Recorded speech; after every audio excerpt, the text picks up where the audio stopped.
Você já parou para pensar que talvez o motivo da sua vida estar travada, da sua casa estar pesada e dos conflitos nunca cessarem, pode estar escondido bem diante dos seus olhos?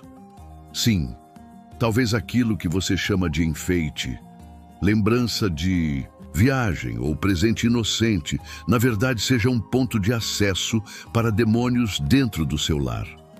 Isso pode parecer polêmico, mas é uma verdade ignorada por muitos cristãos. Enquanto você ora por paz, o inimigo ri porque você está alimentando a presença dele com objetos que carregam maldições, energias consagradas a demônios e símbolos ocultos. E o mais chocante, muitas dessas coisas estão na sua casa com a aparência de coisa boa. Nem sempre o mal se apresenta com cara feia. Às vezes, ele vem bonito, artístico, exótico e cultural. Billy Graham sempre alertou sobre o perigo de misturar luz com trevas. E hoje, essa mensagem é mais urgente do que nunca. Você pode até estar lutando espiritualmente com jejum, oração, leitura da Bíblia, mas se o altar da sua casa estiver dividido, o céu não se manifesta por completo. Não adianta orar por libertação se você está hospedando aquilo que Deus mandou lançar fora. Neste vídeo, você vai descobrir quais são esses objetos. Vai se surpreender com o que pode estar impedindo as bênçãos de fluírem na sua vida. E o melhor, vai aprender o que fazer hoje mesmo para quebrar qualquer legalidade espiritual e consagrar novamente o seu lar ao Senhor. Nem tudo que pesa no coração tem origem emocional. Às vezes, o que sentimos em casa, aquela angústia silenciosa, os conflitos sem explicação, o cansaço sem motivo, pode ser sinal de contaminação espiritual. Billy Graham falava com autoridade sobre isso em seus sermões. Enquanto muitos limpam a poeira dos móveis, esquecem de limpar o invisível. E o reino espiritual, meu amigo, é mais real do que o chão embaixo dos seus pés. Sabe aquele ambiente onde a briga sempre começa? Ou aquele quarto em que ninguém consegue dormir direito? Isso pode estar ligado a algo além do físico. Deus é espírito e a Bíblia afirma que há uma guerra acontecendo entre luz e trevas. O problema é que a gente reconhece a sujeira no chão, mas ignora o peso que alguns objetos lançam no ar. E isso pode custar caro, emocional, espiritual e até fisicamente. Billy Graham dizia que onde o Espírito de Deus não habita, outro espírito toma lugar. O lar deve ser território da paz de Deus, mas infelizmente muitos acolhem objetos sem discernir o que estão trazendo junto. Pode ser uma escultura bonitinha, uma lembrança de viagem, uma peça exótica, mas e o espírito por trás? E dela, a pergunta que ninguém faz: esse objeto glorifica a Deus ou contamina minha casa? Imagine a casa como uma estação espiritual. Cada coisa que você coloca ali é como uma antena. Algumas atraem a presença do Espírito Santo, louvores, Bíblias abertas, um tempo de oração diária. Outras, infelizmente, atraem o oposto: insônia, confusão, medo. A fé não é só algo que se sente, é algo que se vive. E o ambiente em que você vive diz muito sobre o que você permite espiritualmente. Muita gente, quando ouve isso, pensa que é exagero, mas basta olhar na Bíblia. Deus sempre separou os objetos sagrados dos profanos. Lembra dos ídolos que os israelitas esconderam e que trouxeram julgamento? Isso não é lenda, é história sagrada. E se funcionava assim naquele tempo, por que hoje seria diferente? O mundo mudou, mas o reino espiritual não passou por reforma. A percepção espiritual é como uma luz acesa no escuro. E quem já andou com medo no escuro sabe a diferença que faz acender uma lanterna. Os sermões de Billy Graham sempre chamavam atenção para isso: a necessidade urgente de discernir. Nem tudo o que está na sua casa veio de Deus. E é aqui que começamos a Entender por que alguns objetos podem mudar o clima de um lugar inteiro. Tem gente que nunca parou para pensar que os objetos ao nosso redor têm uma espécie de voz. Eles não falam como a gente, mas transmitem algo. Uma presença, uma influência, uma carga invisível. Billy Graham, em seus sermões marcantes, nos ajuda a entender que a Bíblia nunca tratou objetos como coisas neutras. Amuletos, esculturas, imagens de cultos pagãos, tudo isso pode ser um canal de contaminação espiritual. É como ter um aparelho ligado na tomada do inimigo, bem no meio da sala. E não, isso não é exagero. A palavra de Deus é clara em Deuteronômio 7:26. Não introduzirás, pois, coisa abominável em tua casa. Tem gente pedindo paz, mas dormindo com um amuleto no criado mudo. A fé precisa de coerência. Um lar consagrado ao Senhor não pode abrigar objetos consagrados a outros deuses. Não tem como misturar luz com trevas. E muitos só percebem isso quando o ambiente começa a pesar. Imagine uma casa onde o quarto tem símbolos do zodíaco, a sala exibe máscaras africanas rituais e no banheiro há velas de rituais que ninguém sabe bem de onde vieram. Tudo isso abre brechas. E mesmo que pareça decoração exótica, espiritualmente falando, isso é como pendurar convites para a opressão entrar. Confie em Deus, que tudo revela àqueles que pedem discernimento em oração. A fé verdadeira exige decisões concretas. Se você sente que algo está errado no seu lar, aquela sensação de opressão, de falta de paz, de briga sem motivo, ore. Peça revelação. Leia a Bíblia, principalmente passagens como Atos 19:19, onde novos convertidos queimaram publicamente livros de feitiçaria. Aquilo foi simbólico, foi libertador. E você também pode fazer algo semelhante hoje, aí mesmo na sua casa. E o mais curioso, muitos só encontram liberdade depois que removem esses objetos.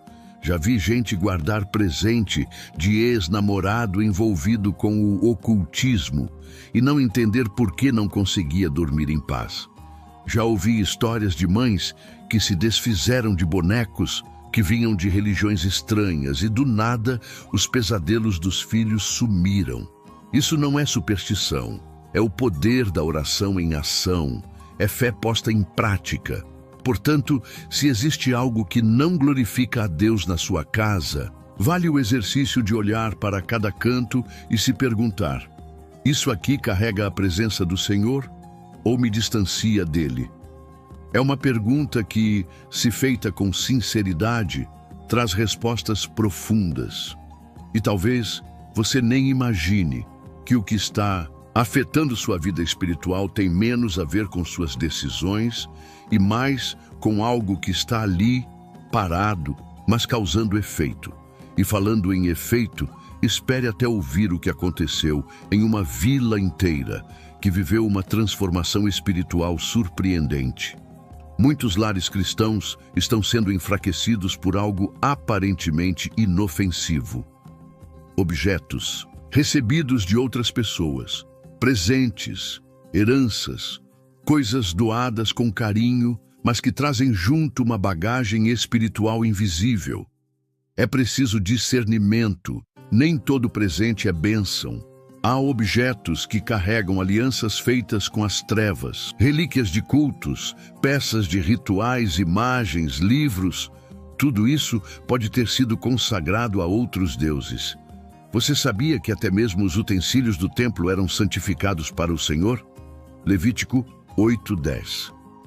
Isso significa que o que é separado para Deus é consagrado, mas o oposto também é verdadeiro. Há objetos que foram separados para cultos e práticas contrárias à palavra. Quando você traz isso para dentro de casa, mesmo sem saber, você está abrindo uma porta espiritual. Lembro da história de Sandra, uma mulher cristã que herdou de sua avó um colar de família.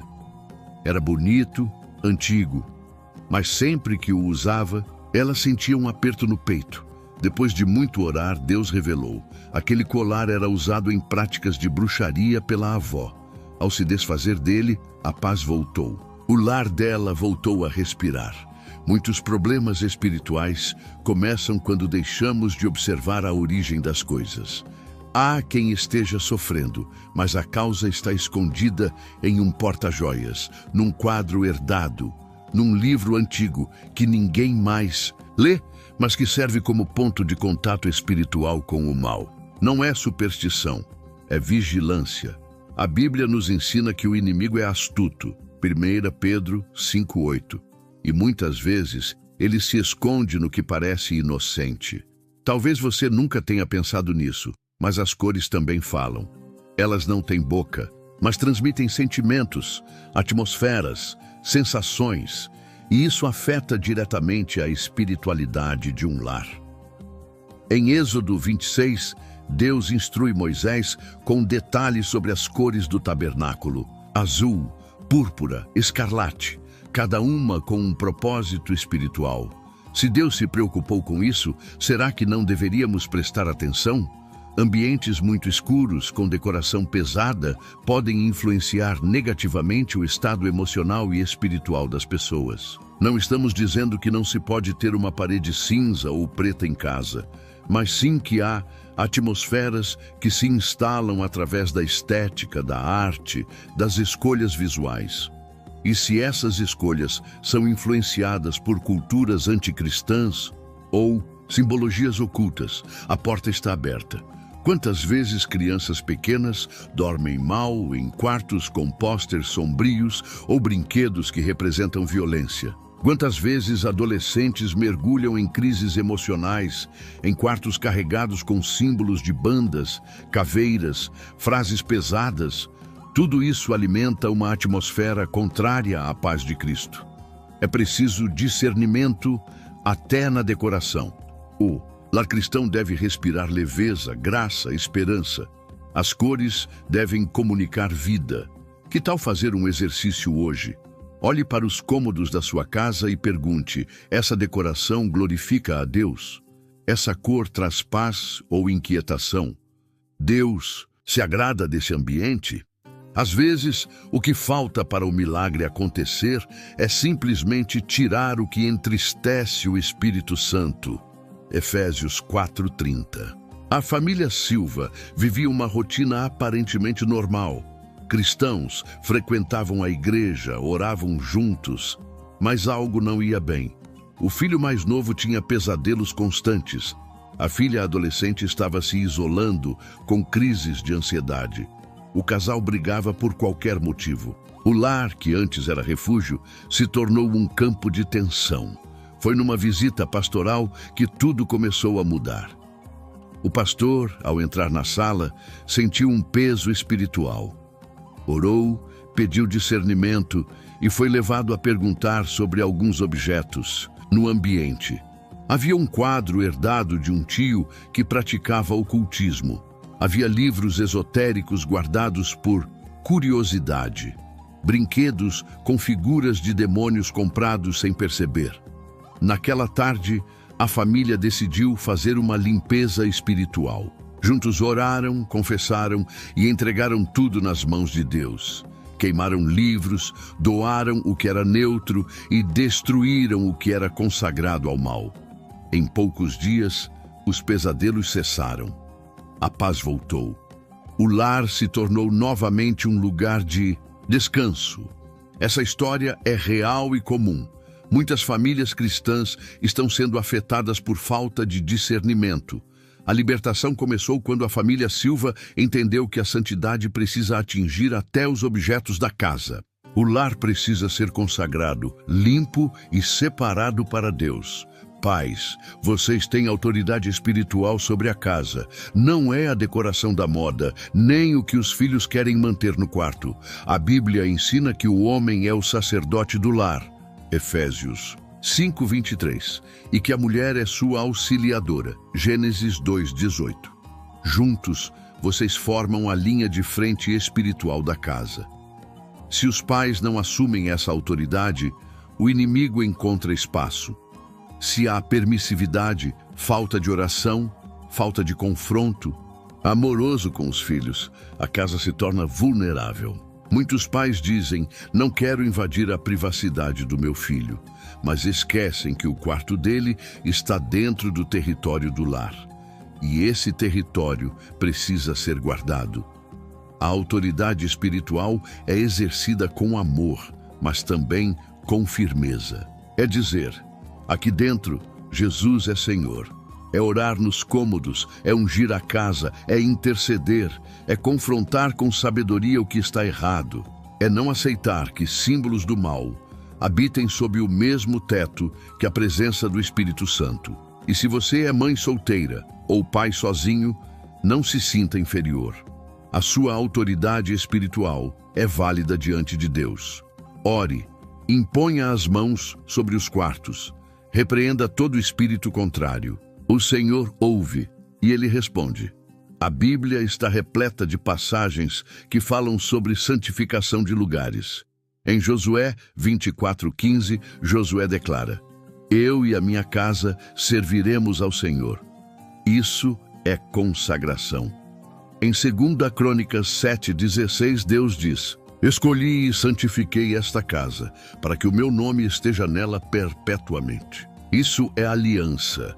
Mesmo no Novo Testamento, vemos que os apóstolos oravam nas casas, ungiam, abençoavam.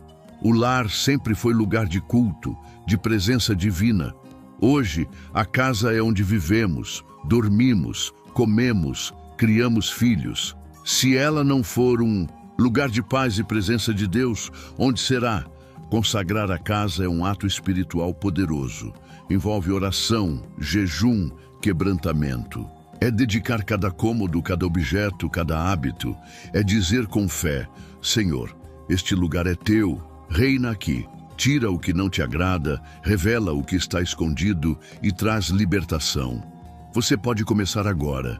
Não precisa de cerimônias complicadas, apenas fé, arrependimento e disposição. Comece orando. Peça ao Espírito Santo que revele tudo o que está contaminando o seu lar. Ele vai mostrar: Deus é fiel. Depois, ande pela casa, olhe com atenção. Há objetos que não combinam com a fé cristã? Livros, quadros, roupas, símbolos, músicas, filmes, presentes suspeitos? Junte tudo. Ore sobre esses objetos. Se forem neutros, doe. Se forem claramente contrários à palavra, destrua. Unja sua casa com óleo como símbolo da presença do Espírito. Ore em cada cômodo, declare a palavra de Deus, louve, deixe a atmosfera espiritual ser transformada. Chame sua família para orar junto. Faça disso um novo começo. Esse é um dos maiores desafios. Às vezes, o objeto carrega uma memória, a lembrança de alguém, um momento especial, mas espiritualmente está comprometido. E aí, o que fazer? Jesus ensinou que, para segui-lo, às vezes é preciso renunciar. Lucas 14:33. Renunciar dói, mas liberta. Se um objeto tem valor sentimental, mas não glorifica a Deus, o caminho é abrir mão. Melhor ter paz com Deus do que guardar uma lembrança que atrai opressão. Ore antes de decidir. Peça clareza. Deus não te deixará confuso. E ao se desfazer, não se sinta mal. Você não está rejeitando pessoas, está escolhendo fidelidade ao Senhor. Sua casa precisa ser um santuário, não um campo de batalha espiritual. Um lugar onde Deus tem liberdade para habitar, onde o Espírito Santo é bem-vindo, onde os anjos ministram paz e livramento. O inimigo só entra onde há brechas, mas quando a casa está consagrada, ele não pode permanecer. Faça da sua casa um lugar de oração, louvor, leitura da palavra. Um lugar onde o nome de Jesus é exaltado. Hoje, você pode tomar essa decisão. Ore, consagre, se desfaça do que precisa ser retirado. E verá como a atmosfera vai mudar, a paz vai voltar. E o próprio Deus fará morada no seu lar.